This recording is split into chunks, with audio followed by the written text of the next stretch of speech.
नमस्कार, मेरा नाम मेघा कुमारी है। आज मैं जीव विज्ञान बायोलॉजी में कक्षा 11वां का बायोलॉजिकल क्लासिफिकेशन भाग 7 पढ़ाने जा रही हूँ। पिछले वीडियो में हमने डायनोफ्लैजेलेट्स के बारे में पढ़ा था।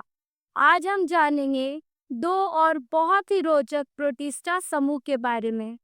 पहला है यूग्लिनाइट्स और दूसरा है स्लाइम मोल्ड्स, जिसको हम लोग औपक कवक भी कहते हैं।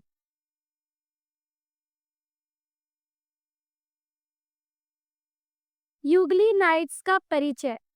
मुख्य रूप से स्वच्छ जल और स्थिर जल में पाए जाने वाले जीवधारी कोशिका भित्ति की जगह पॉलिकिल्स, जिसको हम लोग पैनिकल्स, और कोटिन्यू लचीले परत, दो कसाब फ्लैजिला छोटा और लंबा।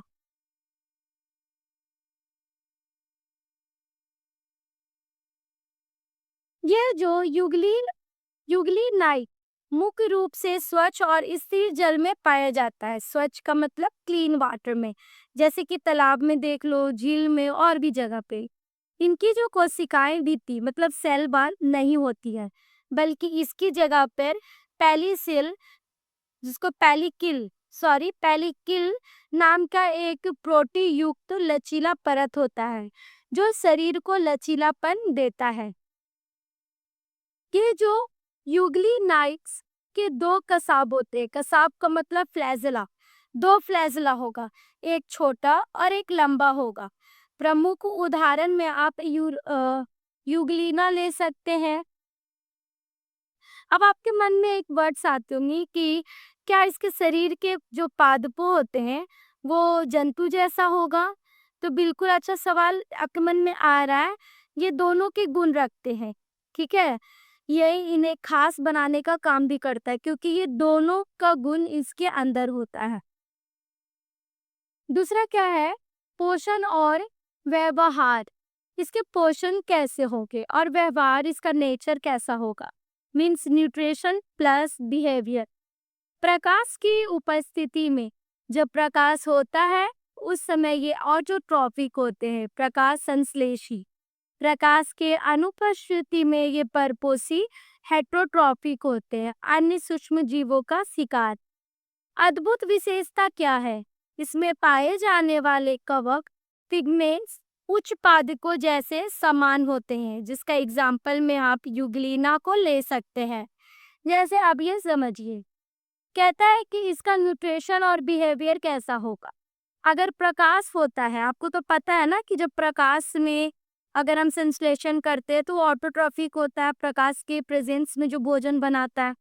तो अगर प्रकाश होता है तो यूग्लिनाइट्स स्वपोषी हो जाते हैं, मीन्स ऑटोट्रॉफिक हो जाते हैं। लेकिन अगर प्रकाश वहां पर नहीं है तो वो परपोषी होकर हेटरोट्रॉफिक बन जाते हैं और अन्य सूक्ष्म जीवों को खाकर ऊर्जा प्राप्त करते हैं। इसमें पाए जाने वाले जो वर्णक जो पिगमेंट पाए जाते हैं इस पौधे से जैसे होते हैं, इसलिए ये पौधे की तरह क्लोरोफिल से भोजन बनाते हैं। इसमें भी एक पिगमेंट पाया जाता है जो कि पौधों की जैसे इसके फीचर्स को डाल देता है। इसे कभी कभी हम लोग मिक्सोट्रॉफिक भी कहते हैं, यानी एक साथ दो तरह का पोषण करना, मिक्सोट्रॉफी। ठीक है। एम मिक्सोट्रॉपी। जब मिक्सोट्रॉपी क्या है? जब कोई भी जीव एक साथ दो भोजन की प्रक्रिया को करता है, जैसे ऑटोट्रॉफिक भी बन जाता हो और हेटरोट्रॉफिक भी बन जाता हो। संरचना और लचीलापन।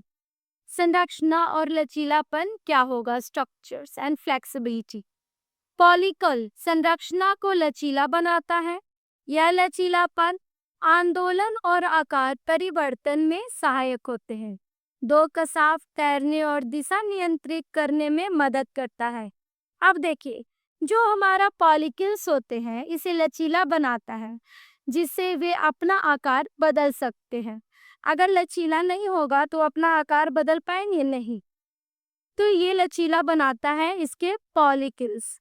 ठीक है, इसके दो कसाब मतलब दो फ्लैजला होता है, एक तैरने के लिए और एक दिशा दिखाने में मदद करने के लिए। कुछ युगली नाइफ्स जो होते हैं वो प्रकाश की दिशा पहचान कर उसी ओर बढ़ते हैं। प्रकाश का दिशा समझा, जिसे हम लोग फोटो टैकिस, ठीक है, फोटो टैकिस कहते हैं, FOTO, जिसको हम लोग फोटो टैक्सिस कहा जाता है। वो क्या करते हैं कि अपने दिशा को पहचान कर उसी ओर बढ़ते हैं। आंख जैसा एक रेड स्पॉट भी इसमें होता है, जिसको हम लोग आई स्पॉट कहते हैं, जो कि प्रकाश संश्लेषण में सहायता देता है। तो आपसे पूछा जाएगा कि इसमें प्रकाश संश्लेषण में क्या सहायता देगा, तो वो हो गया हमारा आई स्पॉट्स होगा एक, ठीक है, जो कि प्रकाश संश्लेषण में बहुत सहायता देने का काम करता है। आप यहाँ पर पिक्चर्स भी देख रहे होंगे, ये है अवपक कवक का परिचय। ये अवपक कवक कवक है, जिसको हम लोग बोलते हैं स्लाइम मोल्ड्स। स्लाइम मोल्ड्स का पहचान। अवपक कवक मृतपोषी सैप्रोफाइटिक प्रोटिस्टा निवास होती है इसकी सड़ती हुई टहनियां और पत्तियों में। पोषण क्या है, जैविक पदार्थ का भक्षण। विशेषता क्या है, अनुकूल परिस्थितियों में समूह प्लाज्मोडियम बनाता है।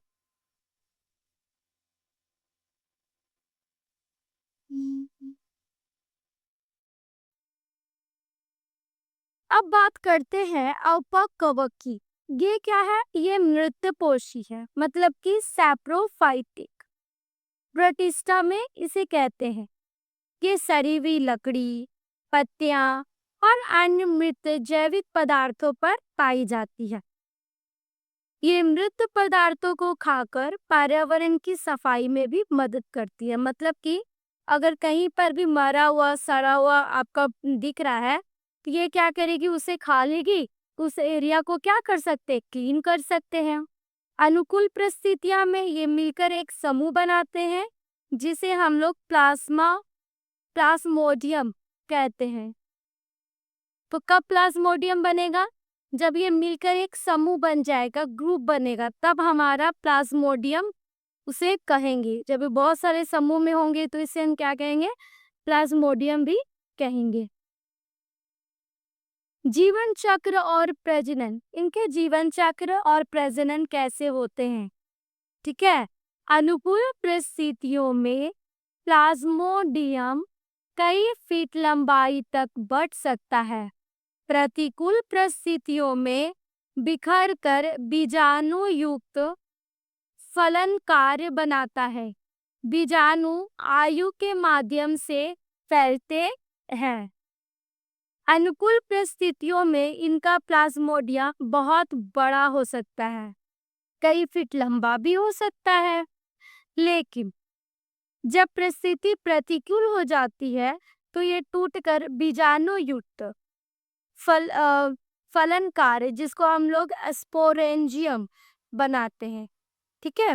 ये बीजाणु हवा से फैलते हैं और नए जीवन बनाने लगते हैं। आप लोग स्पोर भी पढ़े होंगे ना, स्पोर से कैसे कोई नया जीव प्रोडक्शन होता है, रिप्रोड्यूस होता है, उस तरह से ये फैलाने लगता है। अब आपके मन में होगा कि ये फंगी क्या है, तो उसको हम लोग थोड़ा सा में समझ आते हैं।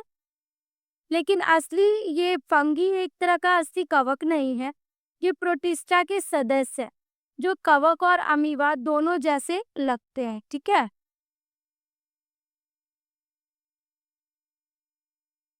महत्व और विशेषताएं क्या है, अवपंग कवक मृत कार्बनिक पदार्थों का विघटन, पारिस्थितिकी में योगदान, यूगली नाइट्स प्रकाश संश्लेषक, शिकारकर्ता, जल पारिस्थितिकी में संतुलन। वैज्ञानिक दृष्टि से दोनों समूह प्रोटिस्टा जगत की विभिन्नता और व्यवहार का उदाहरण है। इसके इम्पोर्टेंस क्या है उसके बारे में जानते हैं।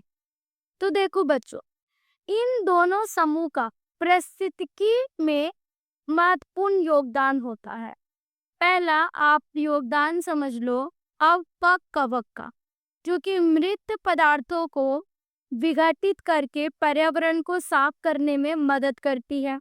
और दूसरा है यूग्लिनाइड्स, जो क्या करती है, जल परिस्थितिकी से संतुलित बनाते रखते हैं, क्योंकि ये भोजन श्रृंखला के आधार हैं।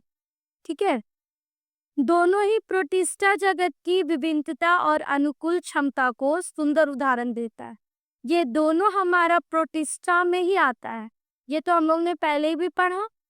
तो हम जो देखते हैं कि आज हमने क्या क्या सीखा।